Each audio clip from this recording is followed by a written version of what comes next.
आज जब भारत और बांग्लादेश के रिश्ते अपने सबसे नाजुक दौर से गुजर रहे हैं, तब एक बार फिर रूस ने एंट्री लेकर पूरी बाजी पलट दी है। बांग्लादेश में लगातार बढ़ती हिंसा, भारत विरोधी नारे और कट्टरपंथी संगठनों की खुली गुंडागर्दी के बीच अब रूस की तरफ से बड़ा बयान सामने आया है। दरअसल बांग्लादेश में रूस के राजदूत अलेक्जेंडर ग्रेगोरिविच खोजन ने सीधे तौर पर ढाका को संदेश दिया कि भारत के साथ तनाव कम करो, रिश्ते बिगड़ने मत दो, जितनी जल्दी हो उतना बेहतर होगा। ये बात तो साबित हो गई कि पाकिस्तान को तोड़ने में इंडिया का और रशिया का किरदार है। मैडम क्या कहेंगी आरजू काजमी साहबा? तो ये तो सर आप लोगों को ब्रेकिंग न्यूज लग रही है। सर, ये ब्रेकिंग न्यूज लग रही है आपको? आप लोगों को अभी इतने 50 साल से ऊपर हो गए बांग्लादेश बने हुए, आप लोगों को अभी तक यही नहीं पता लगा? आज उनके मुंह से दोबारा निकला ना। मैडम, रशियन एम्बेसडर बांग्लादेश में है, उन्होंने कहा है कि बांग्लादेश की इंडिपेंडेंस में इंडिया और रशिया का किरदार था। सर मुंह से क्या दोबारा निकला? सर वो जो 93,000 ने जो हथियार डाले थे वो क्या था? वो जाहिर है कि जब भारत साथ दे रहा था बांग्लादेश बनने में, और ये और बात है कि बहुत से हमारे जो सीनियर्स हैं, हसन निसार साहब और कई दूसरे लोग, वो ये कहते हैं कि गलती हमारी थी, हम ही जो है वो बांग्लादेश के लोगों के साथ ठीक नहीं रह रहे थे। बांग्लादेश में हालात तनावपूर्ण बने हुए हैं और भारत के साथ उसके द्विपक्षीय संबंध भी ताक पर हैं। बीते कुछ समय में बांग्लादेश में भारत के दूतावास को भी निशाना बनाने और भारत विरोधी नारा देने की कई घटनाएं सामने आई। इसके साथ ही लगातार अल्पसंख्यकों के साथ हो रही हिंसा को लेकर भी भारत में काफी नाराजगी है। इस बीच बांग्लादेश में रूस के राजदूत अलेक्जेंडर ग्रिगोरिविच खोजिन ने दोनों देशों के बीच तनाव खत्म करने की अपील की। इतना ही नहीं, रूसी राजदूत ने 1971 की ऐतिहासिक सच्चाई को भी याद दिला दी है। जब उन्हें 1971 में बांग्लादेश को आज़ादी मिली तो उसमें भारत की अहम भूमिका थी। रूस ने भी उस समय बांग्लादेश को सहयोग किया था। भारत, बांग्लादेश और रूस कंधे से कंधे मिलाकर चले थे। दोस्तों, यही बयान पाकिस्तान मीडिया को चुभ रही। रूस राजदूत की इस साफ और दो टोक बात के बाद पाकिस्तान मीडिया में तीखी प्रतिक्रिया देखने को मिल रही है। भारत के पक्ष में रूस के रुख को लेकर पाकिस्तान मीडिया में बौखलाहट साफ देखी जा रही है। मैडम, हमारे मुल्क में क्या हो रहा है हमें पता है, हमें उसको कैसे ठीक करना है ये हमें पता है। ये तो नहीं हो सकता दूसरा मुल्क आज फॉर एग्जांपल मैं और आप बैठे हुए हैं, अगर मुक्ति बैंगनी इंडिया ने बनाए हैं तो मैडम फिर बात तो आप आए ना देखें कि इंडिया ने 1971 में एक नॉन स्टेट एक्टर्स को तैयार किया कि जाओ पाकिस्तान के खिलाफ जो है वो जहाद शुरू करो। मैडम, न्यूट्रल होकर बात करें, अल्लाह को जान देनी है आपने भी और मैंने भी।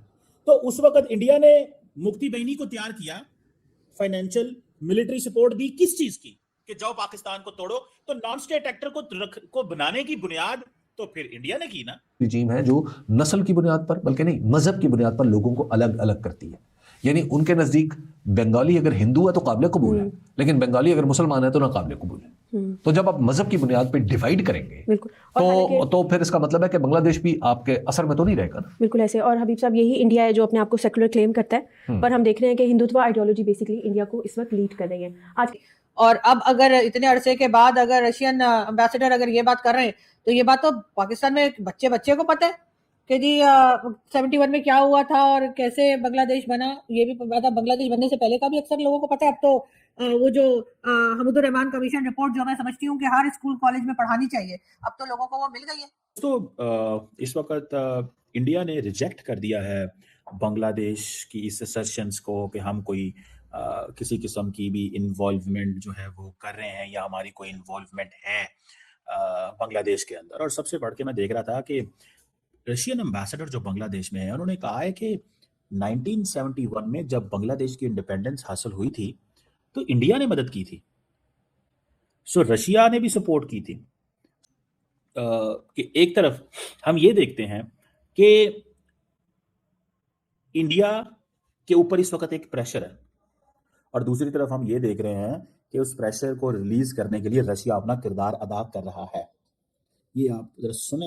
1971 के अंदर बांग्लादेश ने इंडिपेंडेंस हासिल की बिकॉज ऑफ इंडियन हेल्प एज वेल, और रशिया ने भी सपोर्ट की थी।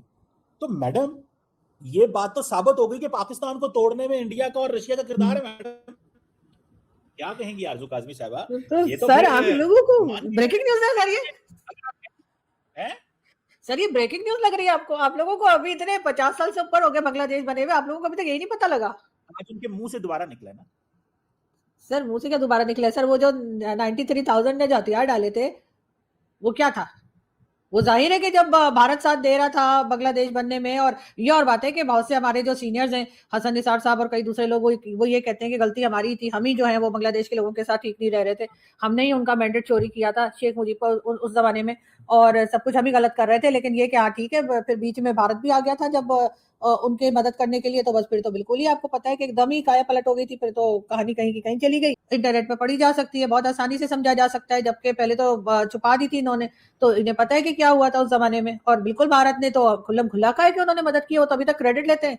हालांकि सर हरकतें तो हमारी खराब थी बांग्लादेश के लोगों के साथ, होना तो यही था, लेकिन अब जाहिर है क्योंकि वो देश बन गया तो उन्होंने क्रेडिट ले लिया, और जब तक नहीं बना था तब तक वो लोग कुछ नहीं कह रहे थे। तो सर साथ सर क्या सलूक किया गया यहाँ पे, सब लोगों के साथ किस तरीके से बिहेव किया गया कि चले बांग्लादेश की तो जान बची, वो निकल गए बेचारे यहाँ से, अच्छा हुआ उनके साथ, वरना हमने तो उनका जीना आराम कर रखा था। अगर मैं अपने सीनियर्स की बात को सुनूं और समझूं, जिसमें कई लोग हैं, जिसमें सलमान रशीद साहब भी हैं लाहौर से, हसन निसार साहब भी हैं, परवेज उद भाई भी हैं और कई दूसरे, तो सर अगर आपके अंदर ही कमजोरी होगी, आप अपने लोगों को तंग करेंगे और वो उसके बाद वो हटना चाहेंगे, और अगर बीच में अगर भारत आ जाएगा या कोई और आ जाएगा उनकी मदद के लिए, तो सर फिर यही होगा। और यही गलती सर हम इस वक्त बलूचिस्तान में दोहरा रहे हैं, और ये हाल जो कर रहे हैं ना हम सर, ये बांग्लादेश से कम नहीं होगा। मैं आपको आज बता रही हूँ, आज डेट लिख लीजिए, वीडियो रख लीजिए संभाल के, और अगर ये जो हमारी पॉलिसीज चल रही हैं अगर हमने ना बदली और हमने वही हरकतें जारी रखी जो हमने 71 में रखी थी, तो सर बलूचिस्तान भी हमारे हाथ से जाएगा। फिर वहां के लिए भी फिर आप क्या करेंगे, भारत को इल्जाम देंगे, अपने आप को भी कभी इल्जाम दे दिया करें, ताकि पता तो लगे कि यहाँ से जो गलती हो रही है,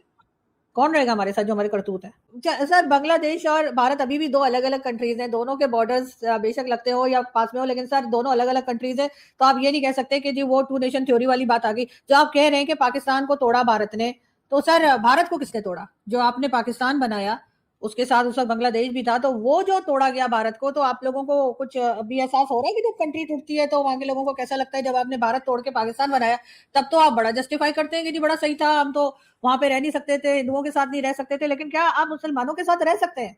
क्या आप अफगानिस्तान के साथ रह पा रहे हैं? क्या जब बांग्लादेश बना उसके बाद आप वो भी मुस्लिम कंट्री है, क्या आप उसके साथ रह पाए? नहीं, आपके सालों साल आपके उनके साथ ताल्लुकात खराब रहे। इस वक्त अफगानिस्तान में आप अटैक कर रहे हैं, अफगानिस्तान आप पे अटैक कर रहा है, और कोई किसी को जो है वो मुसलमान मानने को तैयार नहीं। सर मुस्लिम के साथ रह सकते हैं क्या? सर जलेबी मत बनाइएगा प्लीज, आज मेरा मीठा खाने का बिल्कुल मूड नहीं। जस्ट इमेजिन रशिया स्टेटमेंट ही क्यों देगा?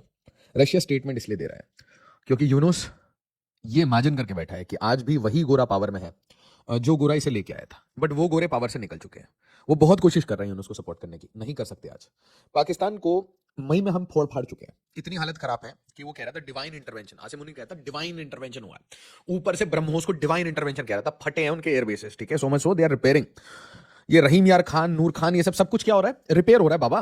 जो ठोकते हैं तो आप अपनी कंट्री को रिपेयर करते करते आपके 20 साल निकल जाएंगे, ठीक है। वैसे कंट्री का शेप चेंज हो जाएगा, नेम चेंज हो जाएगा, बांग्लादेश से बांग्ला गेट, हर जगह से काट दिया जाओगे, क्या पता भाई आपका पूरा कोस्ट लाइन ले लिया जाए। तो आपको समझ नहीं आ रहा आप किससे पंगा ले रहे हो, आपको मुनाको बना देंगे, ठीक है, विदाउट द मनी। उनको आइडेंटिफाई करिए, फायर करिए, और उनको वहां पर जो हमारी प्रोडक्शन है 24 से 50 करिए। सब कुछ हो सकता है, पॉसिबिलिटी है, बट आपको टफ डिसीजन लेने पड़ेंगे नेशनल इंटरेस्ट में। और ये एक तरह से मेरा क्रिटिसिज्म है for the Narendra Modi government कि देश पहले भी इंपॉर्टेंट है। सर जी आपकी इमेज को कोई प्रॉब्लम नहीं होने वाला। अगर आपको यह वीडियो पसंद आया हो तो लाइक करें, शेयर करें और चैनल को सब्सक्राइब करना ना भूलें। देखने के लिए धन्यवाद। जय हिंद।